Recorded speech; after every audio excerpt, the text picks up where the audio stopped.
Okay, let's take a look at the big brokerage call of the day, and this is a stock which is seeing a lot of brokerage attention recently. I'm talking about Hyundai.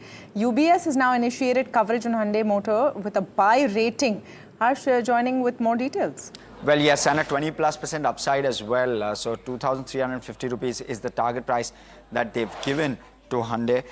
In terms of what they like, first one, it's the second largest PV manufacturer in the country. So already has a decent market share, but they're optimizing. And that optimization is likely to start to play out going forward, especially with the start of the Maharashtra plant, is what UBS is saying.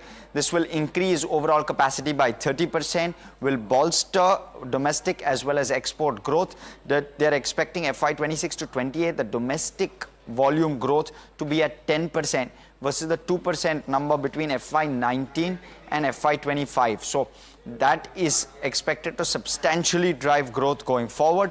How will this happen? One is gaps in portfolio likely to get addressed. You're going to have new launches which are going to come through, and there's also dealer network expansion which is happening. They're expecting a 16 to 18% EBITDA CAGR over FY26 to 28.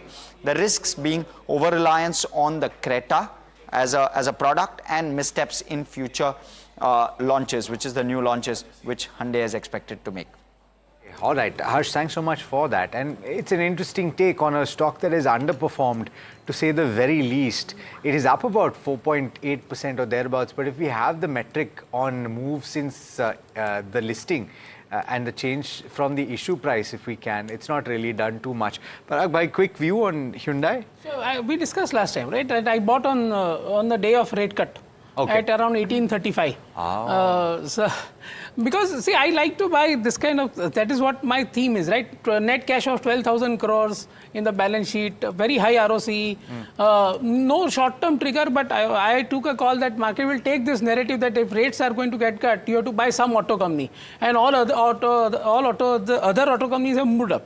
Yeah. Right, like M&M and all. So basically, M&M, TVS, which are my favorites, had already moved up. So I thought that let me latch on to this particular stock. I'm lucky that now all these reports are coming. But say 5 to 6% cash flow yield for a good brand who understands India's consumers. Right now, they don't have capacity. Only 91% capacity utilization is going on. They'll start their plant in Q3. And by that time, I would imagine that because of lower interest rates, car demands will pick up. But you're not worried about declining market share and the reliance on one particular... I don't worry about declining market share. That, let me tell you, if financials remain robust, I don't remain too much worried about market share, because right now they don't have capacity only. Let the capacity come, let them bring the new products, refreshes in the market. Then we'll see that whether they are able to gain back their market share. Right now, they are at 91% utilization. Why should they go after market share? They should go after profitability, which is what they are doing. In the March quarter, they withdrew some of the discounts, and so then profit margins went up. Yeah. Capri Global in focus after their fundraise details have come up, and I wonder if we can pull those up on the screen as well. That stock in the pre-open session, pre-open rates have now settled in, is seeing a bit of a hit. RK Forgings, we told you about, and really curious case there on RK Forgings, where the company now comes and says there's this accounting discrepancy. We just added too much inventory in our books. Strange stuff happening. That stock under a bit of pressure. So was HDFC AMC this morning.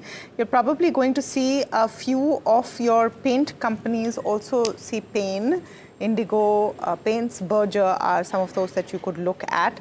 But what's also working this morning, and I just want to quickly go for that after the pre-open session, look at a Bajaj Finance. And I think we should get a quick view on a Bajaj Finance. Yes, the stock split and the bonus shares is what's exciting. But in terms of the record date, I mean, does Bajaj Finance make sense right now?